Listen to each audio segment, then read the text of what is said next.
The great crystal hall of the Galactic Council filled with angry voices. 47 different alien species had gathered for an emergency meeting. They all wanted the same thing, to force humanity to surrender. Ambassador Kethra stood at the center podium. Her snake-like body coiled around the speaking platform as her yellow eyes scanned the crowd. She belonged to the Vorthak Empire, a race that had conquered hundreds of worlds across the galaxy. The humans have 72 hours to give up their colonies, Kethra announced. Her voice echoed through the massive chamber. They must bow to our authority or face the consequences. All around the hall, alien representatives nodded and made sounds of agreement. The insect-like Rillans clicked their sharp mandibles. The floating gas creatures called Netherians glowed brighter with satisfaction. Everyone seemed pleased with this plan. In the visitor section, one human sat alone. Director Marcus Webb wore a simple gray uniform that looked plain compared to the colorful robes and decorations of the aliens around him. His weathered face showed no emotion as species after species voiced their support for the ultimatum. Webb had been Earth's representative to the Galactic Council for 5 years. Most aliens barely noticed him. They thought humans were just another primitive species that had barely learned to travel between stars. Earth had only been part of galactic society for 50 years, which was nothing compared to civilizations that were thousands of years old. Council Prime Velok raised his crystal hand for silence. He was ancient even by alien standards. His species had created the Galactic Council when most other races were still living in caves. When he spoke, everyone listened. "The waiting period is over," Velok said in his deep, rumbling voice. "Director Webb, what is your government's decision?" Webb stood up slowly. He was not tall or impressive looking. His brown hair had gray streaks and his hands showed the calluses of someone who had worked with tools. He looked ordinary in every way. The entire chamber fell silent. Thousands of alien eyes, sensors, and other organs focused on the lone human. They expected him to announce Earth's surrender. Some probably felt sorry for him. "The United Earth Coalition has made its decision," Webb said clearly. "Our answer is no." The word hung in the air like a bomb waiting to explode. For several seconds, nobody moved or spoke. Then confused murmurs began spreading through the crowd like ripples in a pond. Kethra's eyes narrowed to thin slits. Her tongue flicked out to taste the air, a sign of anger in her species. "Surely you do not understand the situation, human. We offer you a place in our empire. The other choice is complete destruction." Webb's expression never changed. His voice remained calm and steady. "We understand perfectly. Earth and all human colonies will remain independent. We will not surrender." The chamber exploded into chaos. Aliens who had been enemies for centuries suddenly found themselves agreeing about something. How could this tiny, backward species dare to refuse the combined might of 47 galactic civilizations? Some aliens stood up and shouted. Others made threatening gestures with tentacles, claws, or energy fields. The noise was deafening as dozens of different languages mixed together in outrage. Admiral Zephrok of the Hegemony Navy slammed his 4 fists on his console. "This is madness. Human weapons are primitive. Their ships are small and weak. They have maybe 300 vessels total." "Exactly," agreed Chancellor Vexnar, his tentacles writhing with excitement. "We could crush them in hours. Why are we even offering them terms?" Other voices joined in. The Machine Collective's representative calculated that human resistance would last exactly 4 hours and 23 minutes. The Stellar Dominion's war chief promised to personally hunt down every human ship that tried to escape. Through all the noise and threats, Webb stood quietly at his seat. He seemed to be listening to something in his earpiece. After a moment, he nodded and began walking toward the exit. The sight of the human leaving during their threats made some aliens even angrier. How dare he turn his back on the mighty Galactic Council? Some called for him to be arrested immediately. Webb reached the great doors that led out of the chamber. The doors were 30 feet tall and made of solid metal decorated with symbols from every member species. They represented the unity and power of galactic civilization. Just before the doors opened, Webb stopped and turned around. He looked back at the assembly of angry aliens with the same calm expression he had worn all day. "Council Prime Velok," he said in a conversational tone that somehow carried over the noise. "You might want to check your long-range sensors. We thought you should know what you are really dealing with." The doors slid open with a soft hiss. Webb walked through them without looking back. The doors closed behind him. leaving the Galactic Council in stunned silence. Velok was the first to recover from the shock. His crystal fingers moved over his personal console, accessing the Council's sensor network. Other representatives began doing the same, suddenly worried about what the human had meant. "This is impossible," whispered Dr. Thynel, the Council's chief science advisor. She was staring at her readings with wide eyes. "These numbers cannot be correct." "What numbers?" demanded Kethra, slithering closer to look at the displays. Dr. Thynel's voice shook as she spoke. "Long-range sensors are detecting massive energy signatures in human space. The computer estimates over 10,000 ships, not 300. The chamber fell silent again. 10,000 ships was larger than most species' entire fleets. It was larger than some galactic empires. "Run the scan again," ordered Admiral Zefrock. "Check for errors." Several minutes passed as technicians worked frantically at their stations. Finally, Dr. Thynel looked up with a pale face. "The scans are accurate. The humans have been hiding the true size of their fleet. And Admiral," she paused, swallowing hard, "some of these ships are reading as over 40 kilometers long." No one spoke. The largest Council warships were barely 10 kilometers from end to end. Ships of the size Dr. Thynel was describing would dwarf anything in the known galaxy. Council Prime Velok's ancient mind raced as he tried to understand what this meant. If the humans had been hiding such a massive fleet, what else had they been hiding? How long had they been planning for this moment? "Sir," called out a communications officer, "we are receiving priority alerts from our border stations. Multiple human fleets are moving toward Council space." The reality of the situation began to sink in. The species they had planned to crush in an afternoon had just revealed that they possessed the largest military force in the galaxy.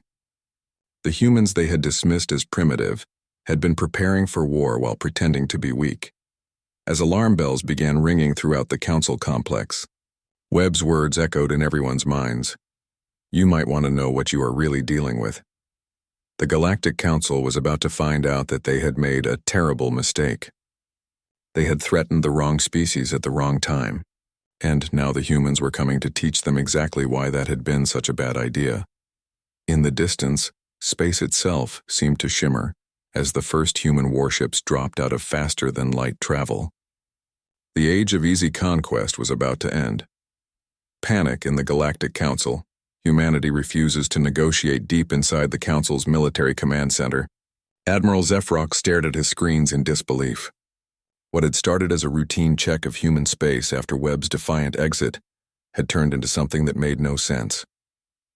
The command center was the most advanced facility in the galaxy. Its computers could track every ship movement across 1,000 star systems. Its sensors could detect a single fighter craft from light years away. Yet somehow everything it was showing him about human capabilities seemed impossible. "Run the scans one more time," Zefrock ordered his aide, a bird-like creature named Piptar. The young officer's colorful feathers had turned a sickly yellow color, which meant he was terrified.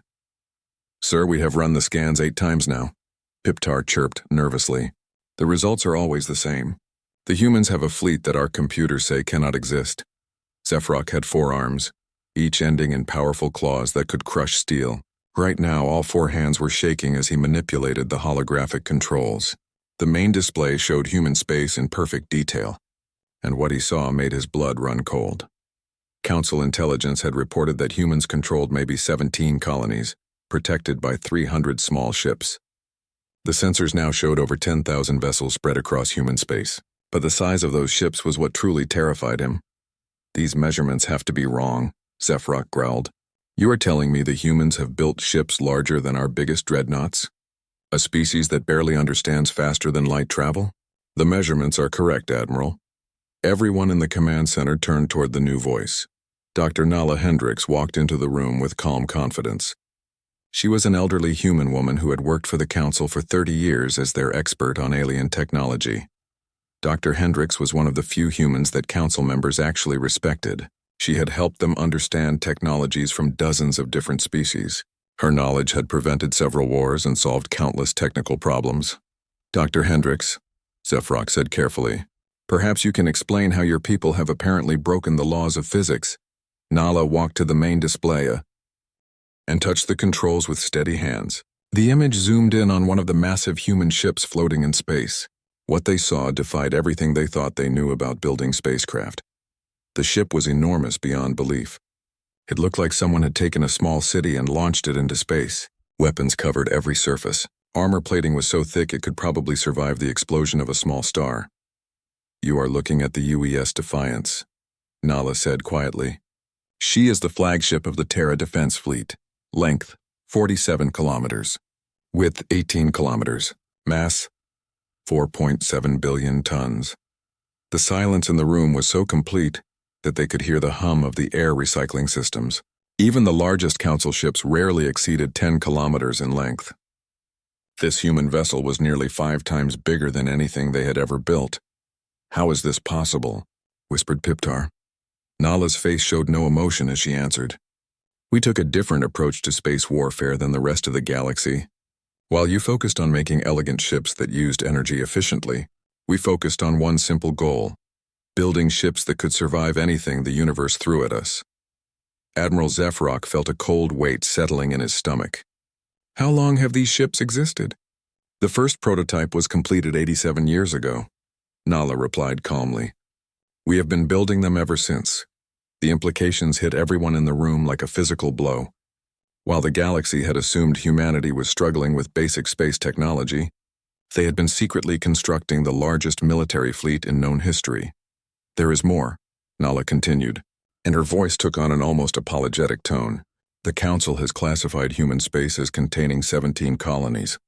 Our actual count is 234 inhabited star systems, with defensive installations in over 1,000 more." Admiral Zephrok felt his world spinning. His 4 legs could barely support him as the truth sank in. The species they had planned to conquer in a single afternoon had been preparing for this moment for nearly a century. "Impossible," he breathed. "Our sensors would have detected such expansion. Our intelligence networks monitor everything." Nala shook her head sadly. "Admiral, your intelligence networks have been compromised for over 60 years. Every report about human capabilities, every assessment of our technology, every estimate of our fleet strength, all of it was information we wanted you to have." The command center erupted in confused voices as officers tried to understand what they were hearing. How could an entire galactic intelligence apparatus be fooled for decades? "You fed us false information," Zephrok said, his voice hollow with realization. "We fed you carefully crafted information," Nala corrected.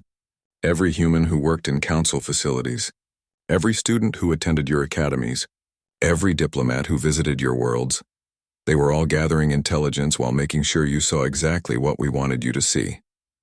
As if the situation could not become worse, new alarms began flashing throughout the command center. A communications officer rushed to Admiral Zephrok with terror written across his face.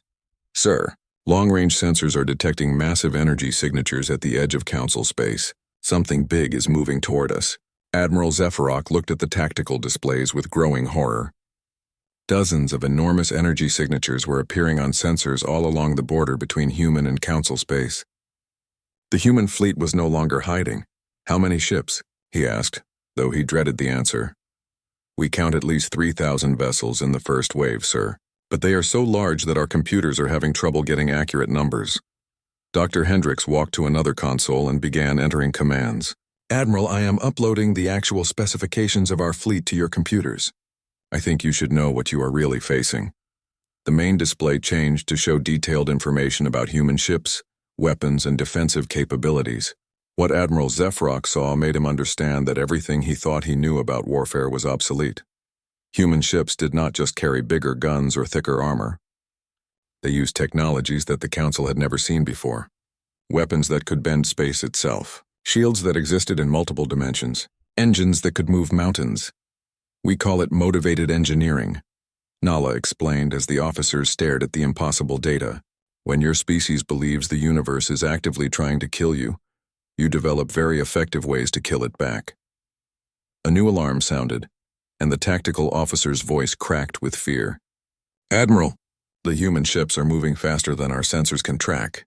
They will reach council space in less than 6 hours." Admiral Zephrok realized that his entire understanding of galactic power had just been shattered. The Council had ruled space for thousands of years because they had the biggest fleets and the best technology. Now they faced an enemy that made their greatest achievements look like children's toys. "Dr. Hendricks," he said quietly, "what do your people want?"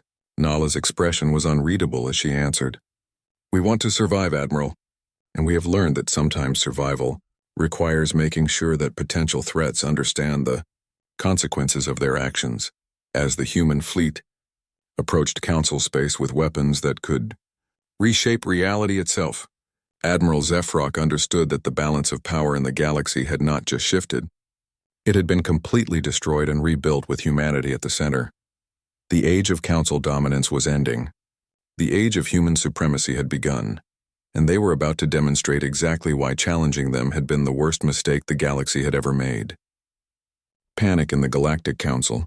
Humanity refuses to negotiate. The emergency session of the Galactic Council looked nothing like the confident gathering from just hours before. The Great Crystal Chamber, which had been built to showcase the unity and power of galactic civilization, now felt like a trap as species representatives struggled to understand the reports flooding in from their intelligence networks. Panic filled the air like a toxic gas. Aliens who had been arrogant and threatening earlier now whispered frantically to their aides or stared at data screens with wide eyes. The comfortable certainty of galactic superiority had been shattered in a matter of hours. Chancellor Vexnar of the Stellar Dominion slammed his tentacles against his speaking console. His species was known for their calm, logical approach to problems, but even he had lost his composure. "Explain to me how an entire human civilization has existed under our sensors for decades without anyone detecting it." At the center of the chamber, Director of Intelligence Cordon stood like a being facing his own execution. His crystalline body, which normally glowed with confidence and authority, now seemed dim and fragile. His species prided itself on knowing everything that happened in the galaxy, but they had been completely fooled. "Our intelligence networks have been compromised," Cordon admitted, each word seeming to cause him physical pain. "Human infiltration of our monitoring systems appears to have been comprehensive and ongoing for approximately 60 standard years." A collective gasp echoed through the chamber like the sound of air being sucked from an airlock. The idea that primitive humans could have outsmarted the galaxy's most sophisticated intelligence apparatus was beyond comprehension. Some aliens began shouting questions all at once. How was this possible? Who was responsible? How could their security have failed so completely? The noise grew until Council Prime Velok raised his ancient hand for silence. "Show them the evidence," Velok commanded, his voice heavy with grim resignation. The chamber's massive holographic display activated, filling the air above them with a three-dimensional map of known space. What had previously shown human territory as a small cluster of systems near the edge of the galaxy now exploded into a vast network of interconnected worlds. The new map showed human colonies spanning nearly a quarter of the galaxy's outer edge. Hundreds of star systems that the Council thought were empty or inhabited by primitive species were actually thriving. Human worlds connected by hidden trade routes and communication networks. The humans did not just hide their expansion. Cordon continued, his voice hollow with shame. "They actively fed us false information while systematically mapping our territories, defense networks, and military capabilities." Representative Thyra of the Machine Collective raised her metallic hand. Her cybernetic implants were humming with processing power as she analyzed the data. "Define exactly what you mean by systematically mapped." The display shifted to show detailed schematics of Council military installations, ship designs, and defensive positions. Every major military secret of the past 50 years was laid out in perfect detail. Base locations, patrol schedules, weapon specifications, defensive weaknesses. Everything was there. "They know everything about us," Cordon stated simply. "Fleet compositions, patrol routes, supply lines, communication protocols, emergency procedures. Every piece of classified information we possess." The silence that followed was so complete that the hum of the chamber's life support system seemed loud. Then Ambassador Kethra's sharp hiss of realization cut through the quiet like a blade. "The humans we welcomed into our institutions," she said slowly, her snake-like tongue flicking with agitation. "Our research facilities, our military academies, our government offices, were Chance operatives, Cordon confirmed. Some were willing spies who knew exactly what they were doing. Others were simply encouraged to report their observations back to Earth. Either way, they have been documenting everything they encountered for decades. The revelation hit the assembly like a series of explosions. The helpful, seemingly naive humans who had been granted access to council facilities had been methodically recording every detail of galactic civilization. Students, researchers, diplomats, technical advisors, all of them had been gathering intelligence. Dr. Hendricks, the elderly human scientist who had worked with the council for 30 years, had been providing detailed technological assessments all that time. Every breakthrough, every weakness, every new development had been reported back to Earth. How many humans have had access to classified information? Council Prime Velok asked quietly. Cordon consulted his datapad with shaking hands. Based on our preliminary investigation, approximately 12,000 humans have had access to classified council information over the past 60 years. They were remarkably patient, never taking anything obvious, never triggering our security protocols. They just learned. The scope of the intelligence operation was staggering.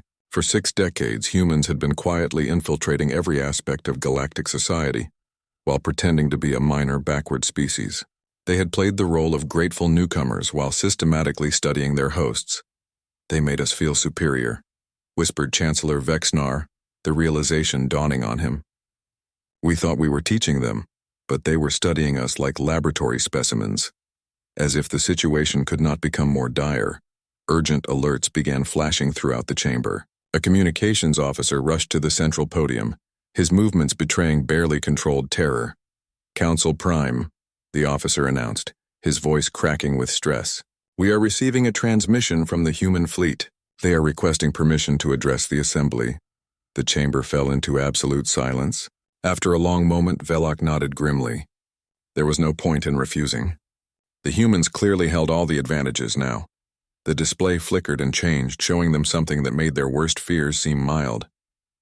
They were looking at Director Webb, but he was no longer the simple colonial representative they had dismissed hours earlier. He stood on what was clearly the bridge of a massive warship. Behind him, dozens of human officers worked at control stations that looked more advanced than anything in council space. Through the viewports, they could see the assembled might of humanity's hidden fleet stretching beyond the horizon. The ships visible in the background were enormous beyond belief. Each one dwarfed the largest council vessels, and there were hundreds of them in view. Weapons that looked like they could crack planets bristled from every surface. Honorable council members, Webb began, his tone respectful but firm. We believe it is time for a proper introduction.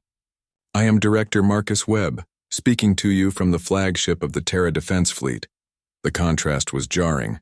Hours ago, they had seen Webb as a minor diplomat from a weak species. Now he stood on the command deck of the most powerful warship they had ever seen, backed by a fleet that could reshape the galaxy. We apologize for the deception, Webb continued. But it was necessary to ensure our security while we prepared for this moment. Humanity has been watching and learning, and we have concluded that changes must be made to how galactic affairs are conducted. The word changes sent chills through every representative in the chamber. When the most powerful military force in the galaxy talked about making changes, it usually meant conquest and subjugation. We will be in contact soon to discuss the new arrangements, Webb concluded. We suggest you use this time to consider how you wish to proceed. The age of the old council is ending. The age of human oversight is beginning. The transmission ended, leaving the Galactic Council in stunned silence. The species that had ruled the galaxy for millennia now faced a choice: submit to human authority or face the consequences of resistance. As representatives began frantically communicating with their home governments, one thing became crystal clear. The balance of power in the galaxy had not shifted. It had been completely overturned. And the humans were just getting started. Panic in the Galactic Council. Humanity refuses to negotiate. The human fleet appeared at the edge of the Nexus system like something from a nightmare. Admiral Zephyrock watched from the bridge of the Council flagship Eternal Vigilance as his sensors tried to process what they were seeing. The readings made no sense according to everything he knew about space warfare. Sir, his tactical officer reported, his voice strained with disbelief. The human formation is maintaining perfect coordination across a front spanning 3 astronomical units. Our computers cannot even calculate the communication requirements for that kind of precision. Through the massive viewports of the Council flagship, the human vessels appeared as distant points of light against the stars. But the sensor readings told a different story. Each ship was a mobile fortress larger than most space stations, bristling with weapons that their databases could not identify. "There are so many of them," whispered his navigation officer, a young Quillian whose feathers had turned white with shock. How did they build so many ships without anyone noticing? Admiral Zephrok had been asking himself the same question. His fleet of 300 vessels had seemed impressive when they arrived at the Nexus system. Now they looked like toys floating next to the human armada. "Fleet Admiral Torres sends her compliments," came a crisp human voice over the communication system. "She requests permission to demonstrate human defensive capabilities for the Council's benefit." Admiral Zephrok exchanged glances with Council Prime Valok, who had joined him on the bridge. The ancient being's crystalline features showed no emotion, but his biorhythms revealed deep unease. They both knew this was not really a request. "What kind of demonstration?" Zephrok asked, though he was not sure he wanted to know the answer. "Nothing that will endanger Council forces," the human voice replied in a tone that was almost friendly.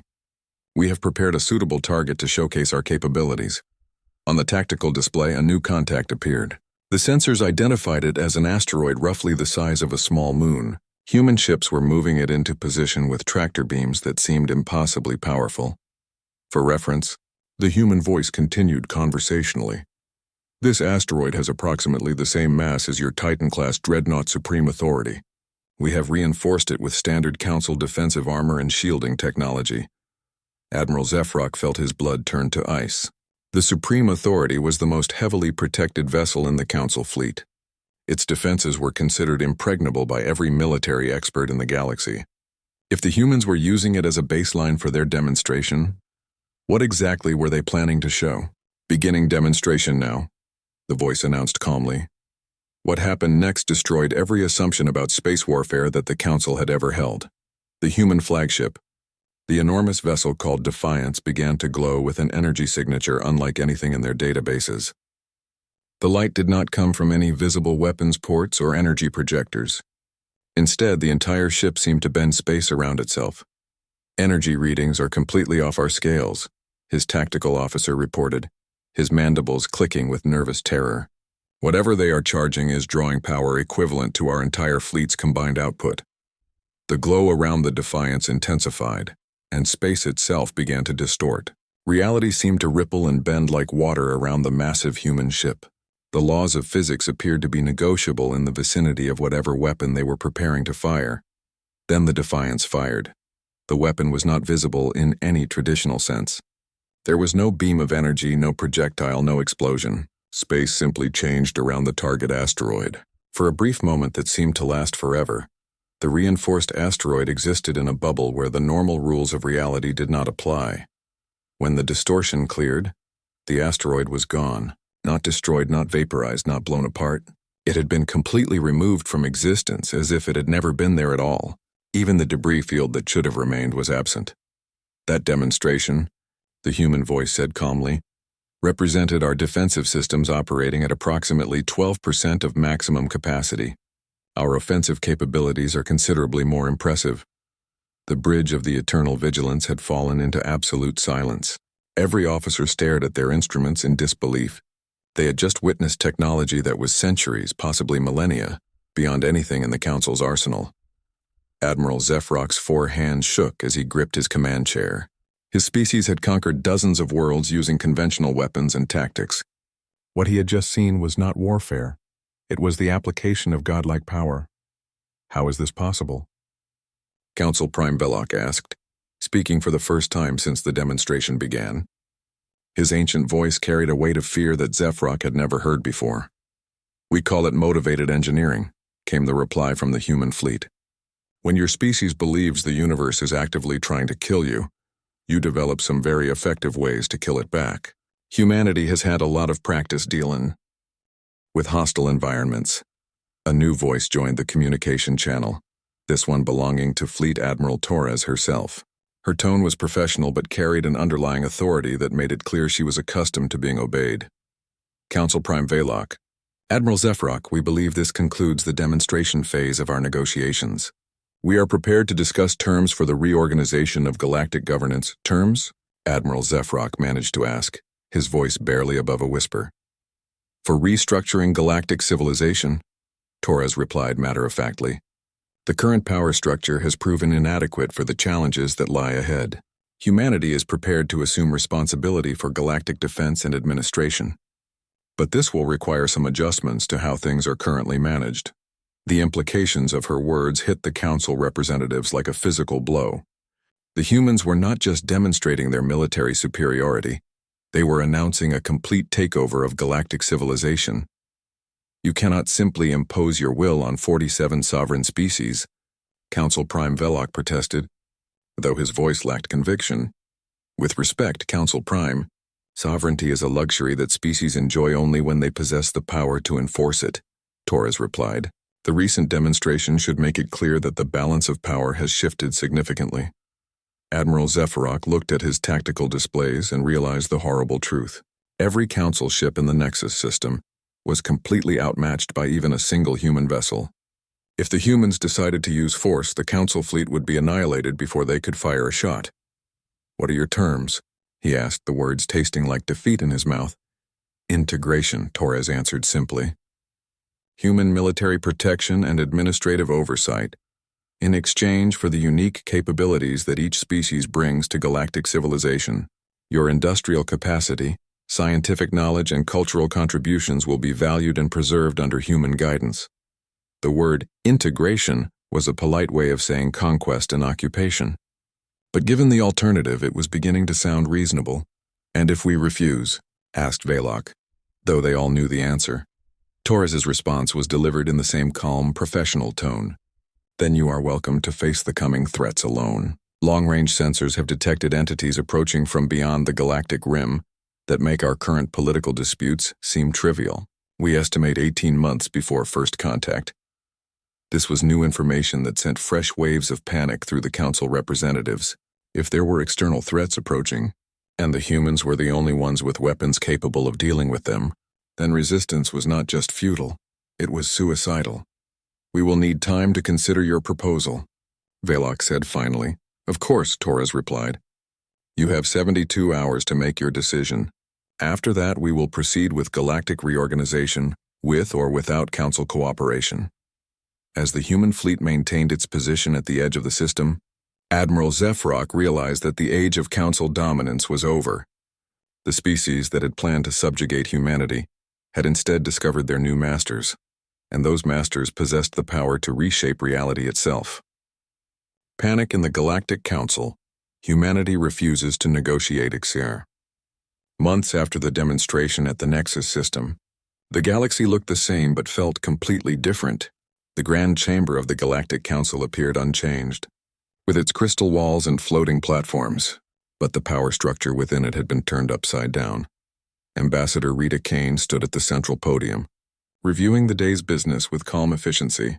Where Marcus Webb had been the face of human defiance, Kane represented something that unsettled the established order even more: human competence in action. Kane was younger than Webb, with short blonde hair and sharp green eyes that seemed to miss nothing. She wore the same simple gray uniform that all human representatives favored, but her bearing made it clear that she spoke with absolute authority. Item 7 on today's agenda, she announced to the assembled aliens, the resolution of the Corvan pirate crisis. Admiral Torres has implemented a solution. The chamber's massive display activated, showing a tactical map of the Corvan system. For decades, a notorious confederation of pirates had used the system as their base, terrorizing trade routes across 3 sectors. The Council's previous attempts to deal with them had failed spectacularly, with entire fleets disappearing without a trace. The human approach was characteristically direct, Kane continued, her tone suggesting that what followed was perfectly routine. 3 hours ago, the UES Retribution entered Corvan space alone. The pirate fleet, numbering approximately 400 vessels, moved to intercept what they assumed was an easy target. The display shifted to show sensor recordings of what could barely be called an engagement. The massive human dreadnought appeared almost leisurely as it approached the swarming mass of pirate ships. The pirates had clearly expected to overwhelm the single vessel through sheer numbers. The pirates were offered one opportunity to surrender and relocate to designated rehabilitation colonies. Kane narrated as if she were discussing the weather. When they declined this generous offer, Admiral Torres authorized the implementation of Protocol 7. What followed was less a battle than a demonstration of physics that the Council scientists were still trying to understand.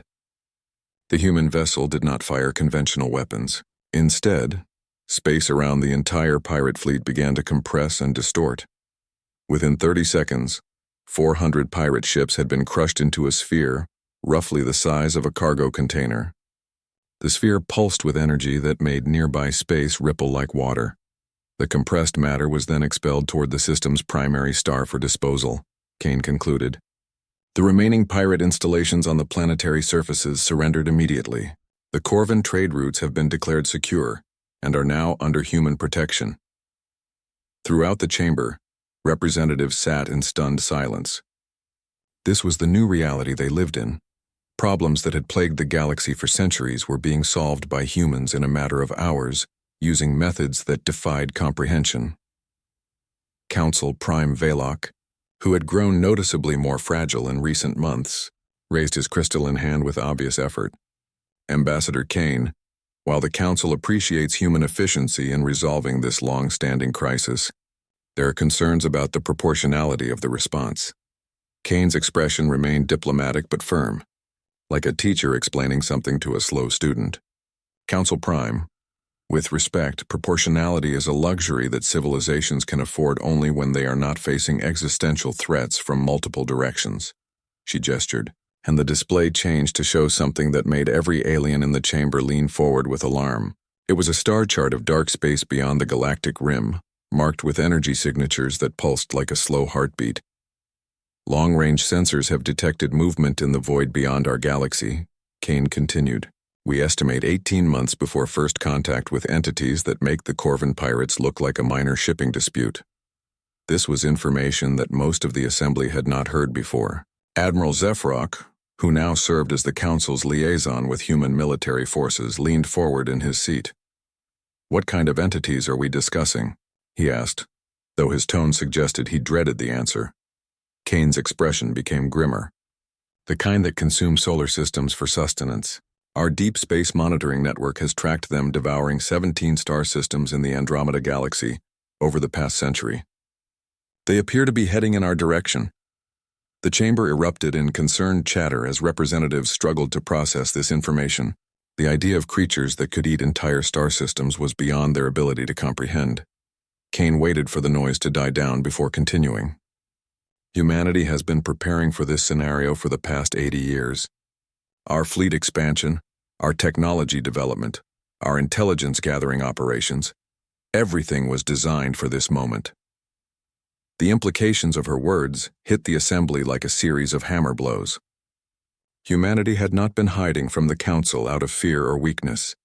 They had been evaluating whether galactic civilization was worth defending from the approaching threat. And what was your conclusion? Velok asked quietly, his ancient voice carrying the weight of species-ending decisions. Kane's expression softened slightly, showing the first hint of warmth she had displayed. The galaxy has produced some remarkable civilizations. Your art, philosophy, scientific achievements, and cultural diversity represent something unique and valuable. There is much here worth preserving. A collective sigh of relief rippled through the chamber. But Kane was not finished speaking. However, your political and military structures are completely inadequate for the threat we are facing. The coming war will require resources, coordination, and weapons technologies that the current system cannot provide. Representative Thyra of the Machine Collective, her cybernetic implants humming with processing power, spoke up. What specific changes are you proposing? Kane's answer was delivered with the same calm efficiency she had shown all day. Complete integration of all galactic military forces under human command. Standardization of defensive technologies across all inhabited systems. Centralized. Last panic in the Galactic Council. Humanity refuses to negotiate resource allocation to support the war effort. In short, the replacement of the Council system with a unified human-led government. The silence that followed was so complete that the hum of the chamber's environmental systems seemed loud. What Kane was describing was not negotiation or partnership. It was the formal annexation of galactic civilization. Ambassador Kethra, whose serpentine form had coiled tightly around her platform, finally found her voice. And if we refuse to accept this integration? Kane's smile was polite but absolutely cold, like sunlight on glacial ice. Then you are welcome to face the Devourers alone with your current capabilities. I am sure your conventional weapons will prove highly effective against entities that consume stellar matter for sustenance. The weight of humanity's ultimatum settled over the assembly like a suffocating blanket.